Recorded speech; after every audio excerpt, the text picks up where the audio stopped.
of. All we have to do is connect the dots between the values they already have and why they would care about a changing climate. I truly believe, after thousands of conversations that I've had over the past decade and more, that just about every single person in the world already has the values they need to care about a changing climate. They just haven't connected the dots. And that's what we can do through our conversation with them. The only reason why I care about a changing climate is because of who I already am. I'm a mother, so I care about the future of my child. I live in West Texas, where water is already scarce, and climate change is impacting the availability of that water.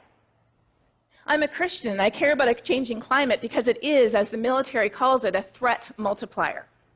It takes those issues, like poverty and hunger and disease and lack of access to clean water, and even political crises that lead to refugee crises. It takes all of these issues and it exacerbates them. It makes them worse. I'm not a Rotarian, but when I gave my first talk at a Rotary Club, I walked in and they had this giant banner that had the 4-way test on it. Is it the truth? Absolutely. Is it fair? Heck no. That's why I care most about climate change, because it is absolutely unfair. Those who've contributed the least to the problem are bearing the brunt of the impacts. It went on to ask, would it be beneficial to all? Would it build goodwill? Well, to fix it, certainly would. So I took my talk and I reorganized it into the 4-way test, and then I gave it to this group of conservative business people in West Texas. And I will never forget, at the end, a local bank owner came up to me with the most bemused look on his face. And he said, you know, I wasn't sure about this whole global warming thing, but it passed the 4-way test.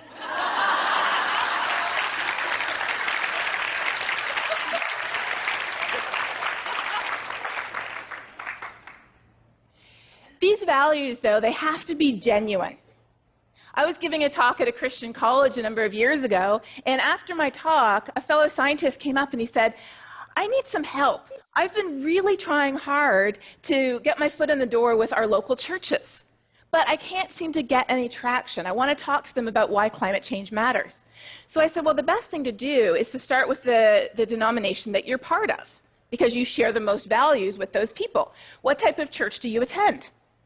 Oh, I don't attend any church. I'm an atheist, he said. So I said, well, in that case, starting with a faith community is probably not the best idea. Let's talk about what you do enjoy doing, what you are involved in, and we were able to identify a community group that he was part of that he could start with. The bottom line is we don't have to be a liberal tree hugger to care about a changing climate. All we have to be is a human living on this planet. Because no matter where we live, climate change is already affecting us today. If we live along the coasts, in many places we're already seeing sunny day flooding. If we live in the Western North America, we're seeing much greater area being burned by wildfires. If we live in many coastal locations from the Gulf of Mexico to the South Pacific, we are seeing stronger hurricanes, typhoons, and cyclones powered by a warming ocean. If we live in Texas or if we live in Syria, we're seeing climate change supersize our droughts, making them more frequent and more severe. Wherever we live, we're already being affected by a changing climate. So you might say, okay, that's good. We can talk impacts. We can scare the pants off people because this thing is serious. And it is, believe me, I'm a scientist, I know. But fear is not what is going to motivate us for the long-term sustained change we need to fix this thing. Fear is designed to help us run away from the bear, or just run faster than the person beside us. What we need to fix this thing is rational hope. Oh, yes, we absolutely do need to recognize what's at stake. Of course we do. But we need a vision of a better future. A future with abundant energy, with a stable economy, with resources available to all, where our lives are not worse, but better than they are today. There are solutions, and that's why the second important thing that we have to talk about is solutions. Practical, viable, accessible, attractive solutions. Like what? Well, there's no silver bullet, as they say, but there's plenty of silver buckshot. There's simple solutions that save us money and reduce our carbon footprint at the same time. Yes, light bulbs. I love my plug-in car. I'd like some solar shingles. But imagine if every home came with a switch beside the front door that when you left the house, you could turn off everything except your fridge and maybe the DVR. Lifestyle choices. Eating local, eating lower down the food chain, and reducing food waste, which at the global scale is one of the most important things that we can do to fix this problem. I'm a climate scientist, so the irony of traveling around to talk to people about a changing climate is not lost on me. The biggest part of my personal carbon footprint is my travel. And that's why I carefully collect my invitations. I usually don't go anywhere unless I have a critical mass of invitations in one place, anywhere from 3 to 4 to sometimes even as many as 10 or 15 talks in a given place, so I can minimize the impact of my carbon footprint as much as possible. And I've transitioned nearly 3/4 of the talks I give to video. Often people will say, well, we've never done that before. But I say, well, let's give it a try. I think it could work. Most of all, though, we need to talk about what's already happening today around the world and what could happen in the future.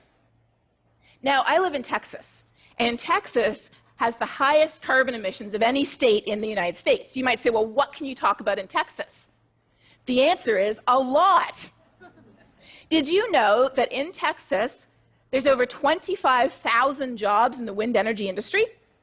We are almost up to 20% of our electricity from clean renewable sources, most of that wind, though solar is growing quickly. The largest Army base in the United States, Fort Hood, is, of course, in Texas. And they've been powered by wind and solar energy now because it's saving taxpayers over $150 million. Yes.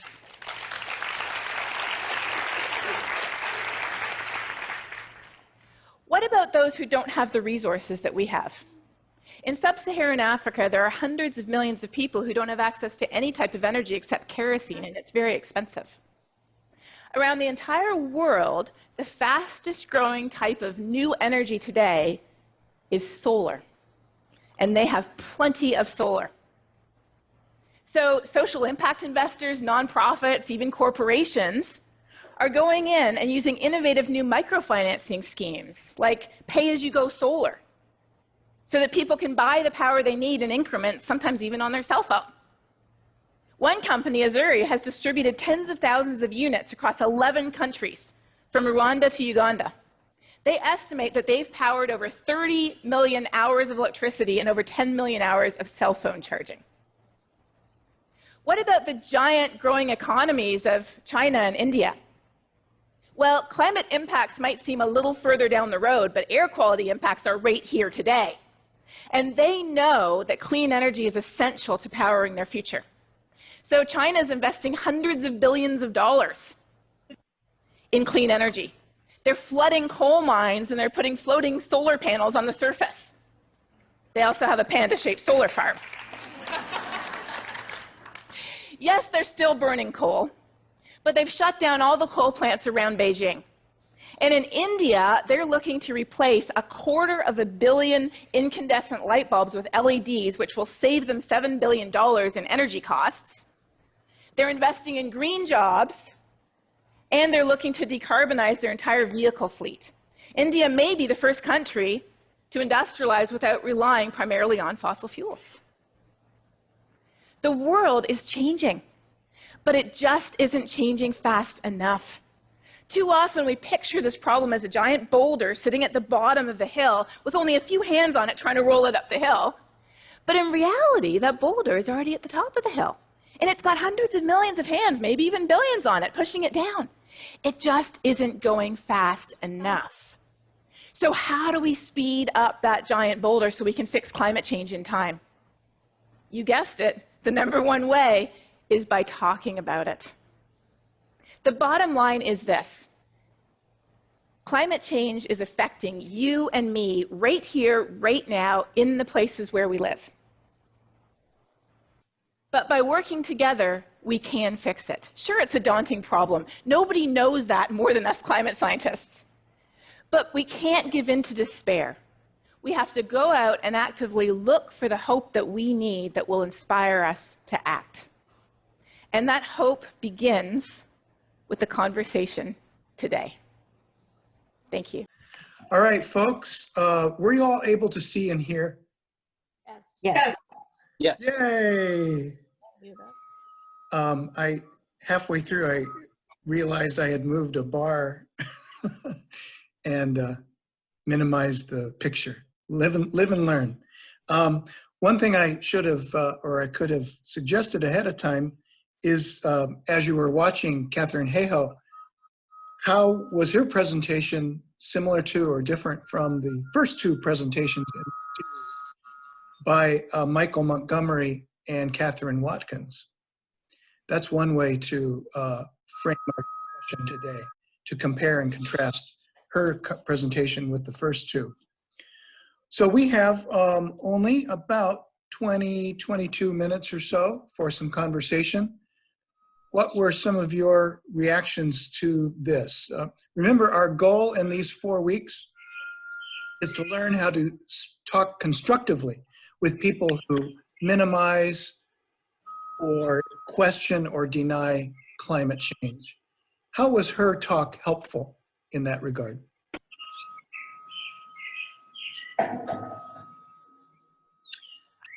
Well, I thought she is encouraging us to be brave and talk about it.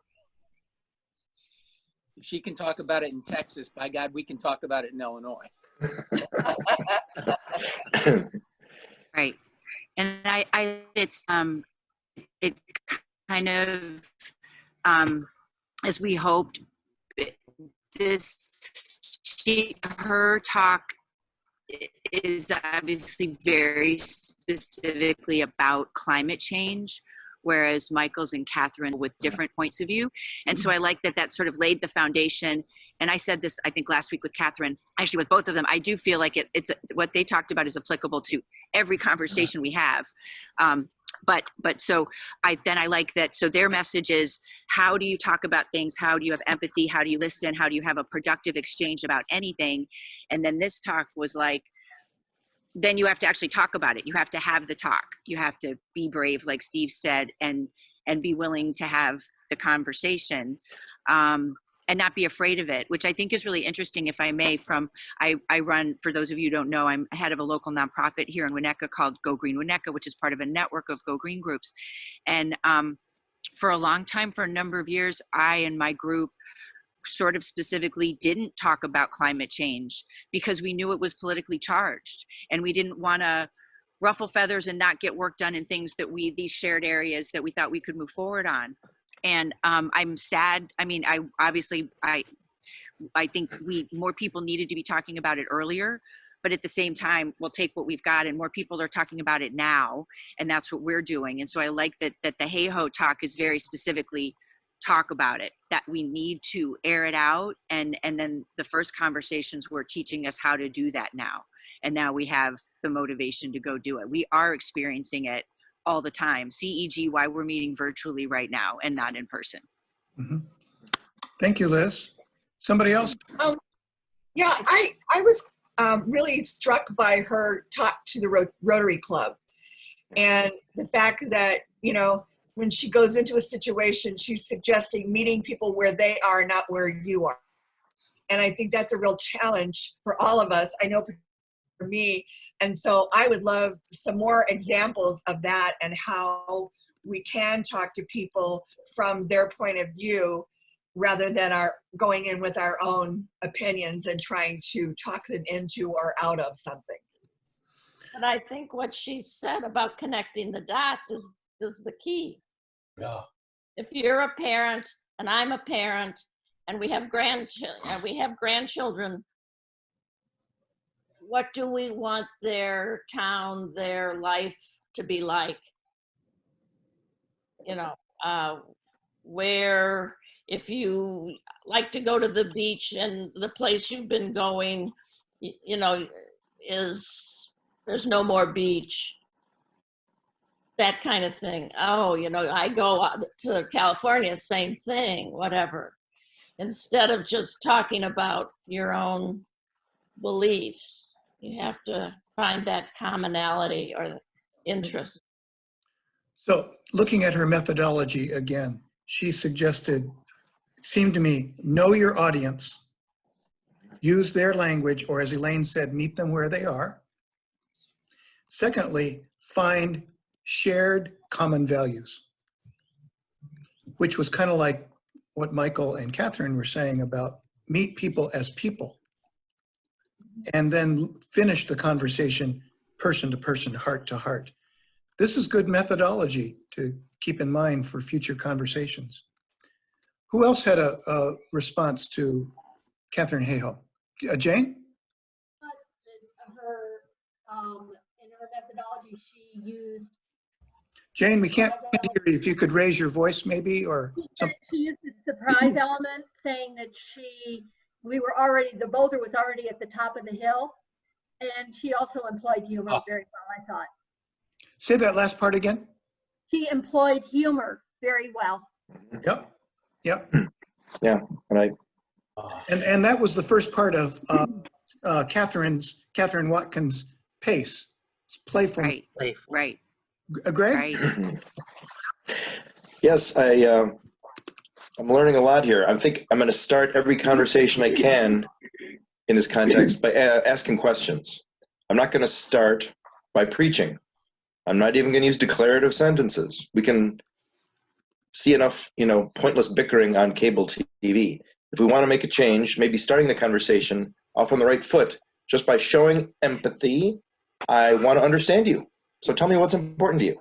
And then when we connect those dots as two people coming together rather than one reaching out and the other one stepping back, let's find some things we agree on. And I think asking questions is the best way to start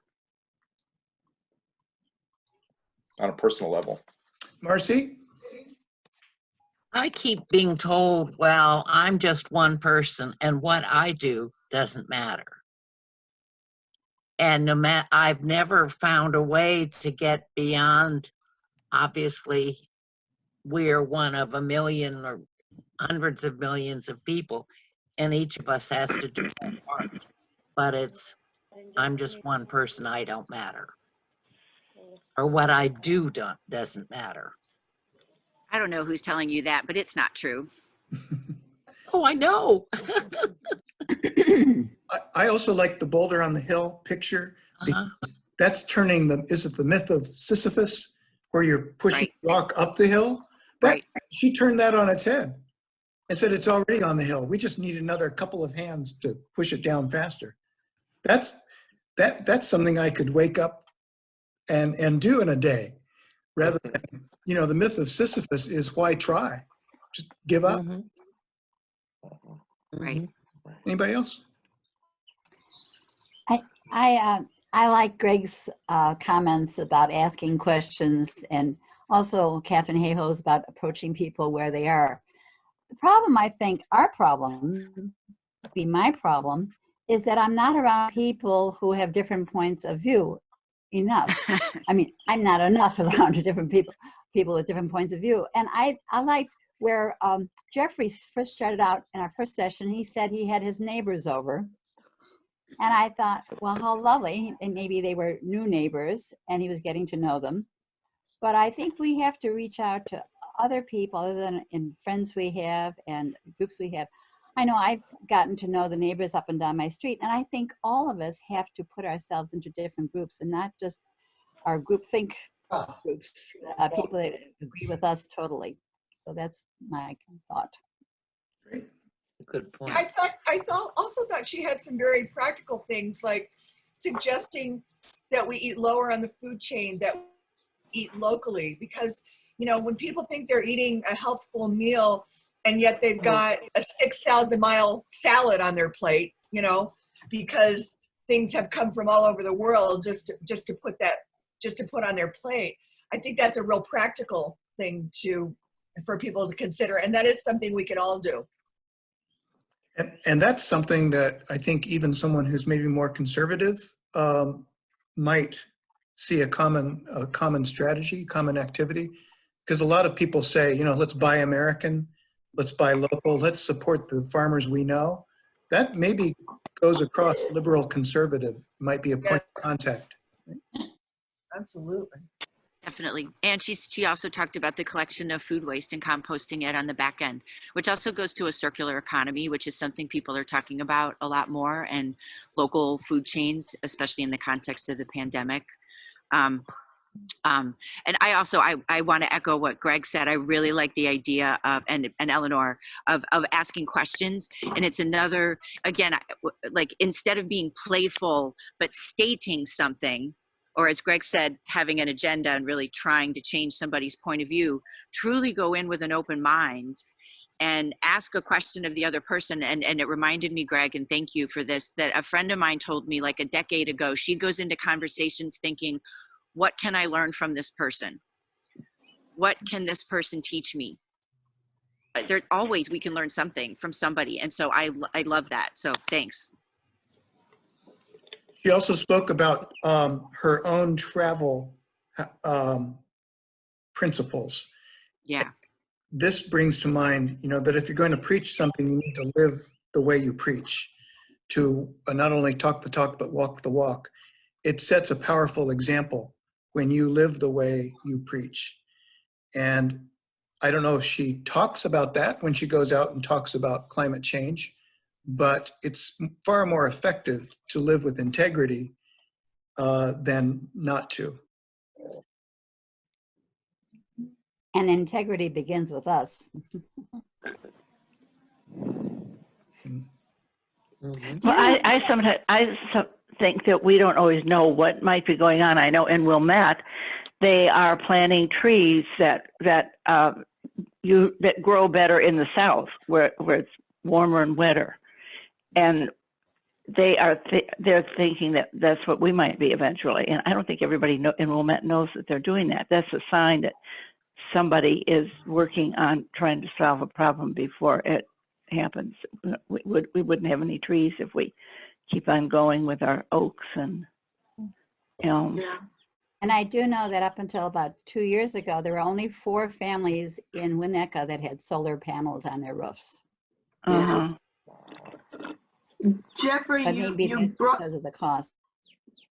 Jeffrey, you brought up an interesting point in terms of chicken and egg. If you're going to have a conversation with somebody about climate change, what is it that you yourself practice? And so can you speak about climate change from a position of I'm doing something? And that becomes problematic when people don't know what it is they can do. When you are having a conversation based on your values, even when you're asking questions of the other person, the questions you ask are based on your own personal filters. That's just how we start conversations. And to the extent that somebody doesn't have access to or has chosen not to be aware of programs in their community, that's a part of my frustration is at some point you have to stop talking and start doing with climate change. And if you start talking before you start doing, is there an integrity problem issue? And if you start doing before you start talking, are you setting yourself up to be viewed as holier than thou by those who are not doing? And and then so my feeling is you could talk yourself silly around in circles. So maybe just stop talking and start doing. Cheers. As I sit here, I'm seeing the bike riders go by with a helmet on, and we never did that. And somehow we got scared, and we decided we have to do that because our children are getting hurt, blah, blah, blah. And also with this pandemic, we are following the rules for that because we were scared. And I agree that you can't just scare someone, and because it doesn't last for a very long time, things might seemingly get better. But I think we have to actually see the damage that's being done, either by video or by travel or by word of mouth, and perhaps that's the way things get done. We recycle now, and almost everybody recycles, and that was unheard of. Oh, that's not true. That's not What? true. Well, we do have the village collects stuff, you know. There's whole sorts of stuff that we don't recycle because Oh, that's true. That's they're true. just huge, and that's where part of the issue is for me.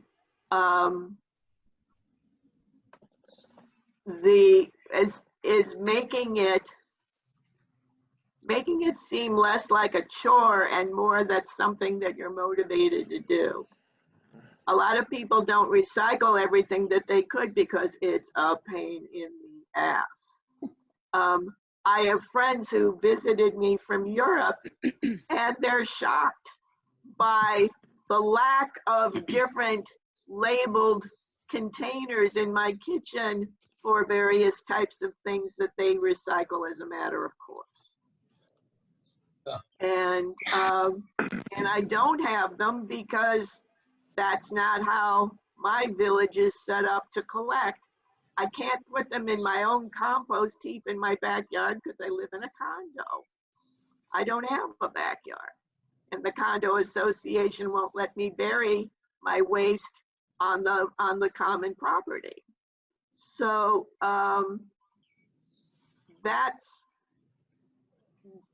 that's where my dilemma is. There's only so much that one can do, even though you know there may be more things, because the process of doing it isn't set up institutionally to support you. That's correct. If I may jump in again real quick on the recycling side, the system obviously goes way beyond the village. It's a national problem. There's no national standards about it.